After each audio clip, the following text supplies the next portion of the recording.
I'll say this for me. I don't know if it applies for everybody, but I see that a lot of people are trying to get it perfect to begin with, and I don't think that happens to begin with. Again, I posted something on my Twitter, and it was my on January 12th of this year.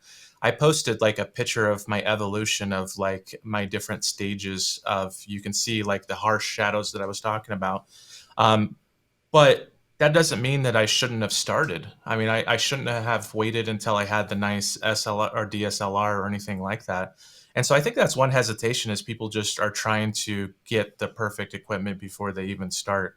But also, one thing that I always thought is like I had to script out my content. I had to know specifically what every word that I was going to say. But I don't think, when I'm teaching software, I don't it sounds too robotic when I script out. And so it's more, coming up with different bullet points and things that you want to talk about, but it's also just practicing.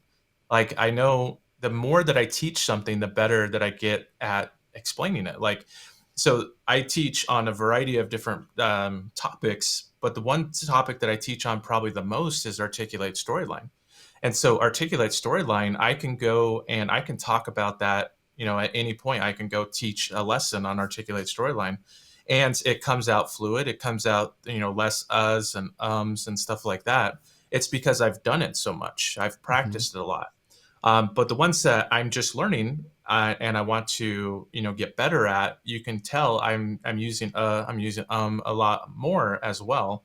But I'm also able to edit those out and make it sound better, post edit. But it's just, I think that the fluidity, if that's the right word, it comes from the more that you actually do it. So the first time I ever gave like a conference session, it was horrible. I got a lot of bad feedback about it, but I wanted to get better. I really had this desire to improve, and it just comes from practice. It comes from trying it, speaking it out loud, sharing it with somebody else, pulling up Camtasia, hitting record and practicing it, and just posting it out there and getting feedback from there, and just improving. I mean, you're going to get some.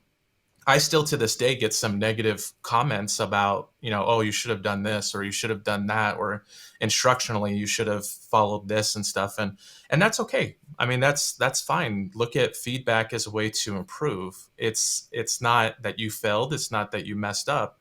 It's just, okay, this is good. This is an area that I can improve, and go in and practice some more, or try a different video, or try a different approach, or try some animations, or other things like that.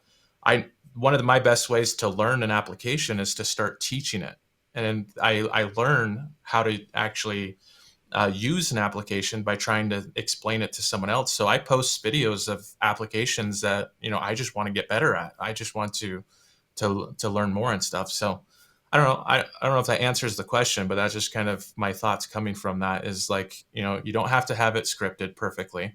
You don't have to be perfect, and when you initially do it, but the more practice and the more times you do it and the more times you explain it, the better you're going to get at it.